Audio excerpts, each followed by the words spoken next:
Bonjour à tous, je vais m'essayer à une présentation de la chaîne. Une présentation qui se construit sur mon histoire. C'est un poète que j'ai pas compris à l'école. C'était pour l'Albatros. Ça m'a trop rien fait. Et peut-être comme moi, on vous a appris l'Albatros à l'école. Un poème sur un oiseau noble cloué au sol. Mais pour moi, ce n'était qu'un exercice. Et Baudelaire a été loin de me parler. Pas encore. Le tournant s'est fait par une enfance volée et un refuge que j'ai trouvé. C'est un drame familial qui a tout changé. De 0 à 10 ans, en fait, j'étais prévu comme être un artiste, en fait, quelque part. J'ai été élevé par ma grand-mère. Et elle. Enfin bon, voilà quoi. Ils avaient repéré ça.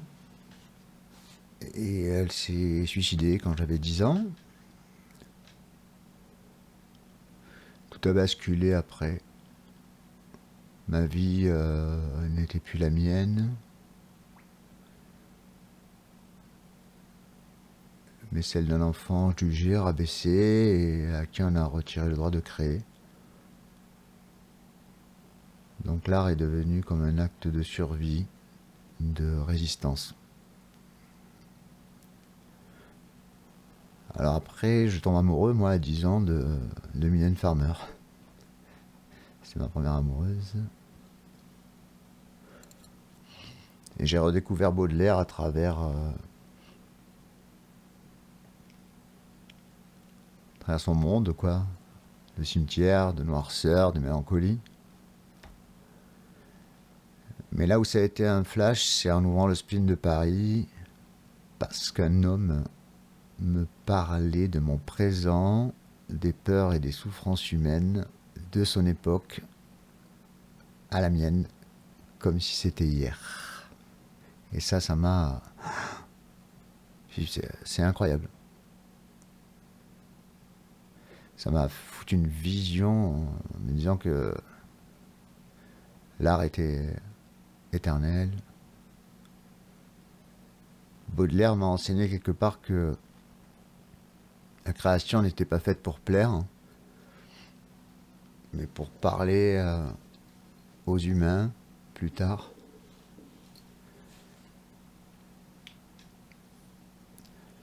Et c'est ce que je veux faire avec cette chaîne, d'essayer de raviver la flamme en relisant tout son travail. Baudelaire m'a fait comprendre que la création n'a pas à chercher à plaire de son vivant. L'art vrai, celui qui traverse le temps pour parler aux âmes de générations futures, c'est un acte de liberté, une évasion face à une vie de soumission qui pour moi m'était promise, une vie non choisie. Donc voilà, l'objectif de la chaîne reste tout le travail de Baudelaire que je vais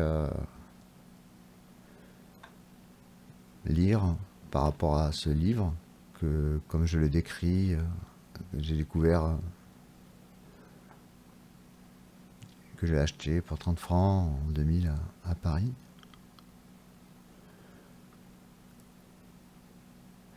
Mais aussi une recherche des artistes contemporains qui, à l'image de Baudelaire, créent sans concession. Explorer son héritage peut-être, je sais pas. Je pense là à Jean-Louis Coste, qui est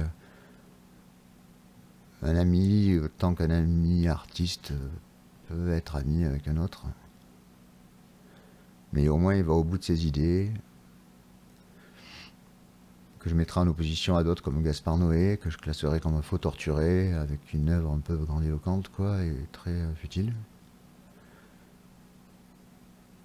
J'opposerai ses obsessions à celles d'un David Cronenberg, dont les thèmes sont beaucoup moins futiles. Puis nous pourrons nous questionner sur d'autres comme Quarks et sa sincérité, par exemple, ou d'autres artistes alternatifs. Donc voilà, j'invite ceux qui écoutent cette chaîne, si vous, si vous vous reconnaissez dans cette quête de sens, si vous êtes vous aussi passionné par un art qui transcende les temps, les époques, abonnez-vous et ensemble nous chercherons les artistes qui, comme Baudelaire, nous parlent de la vie et de la mort avec une vérité absolue. Je vous dis à très vite. N'hésitez pas,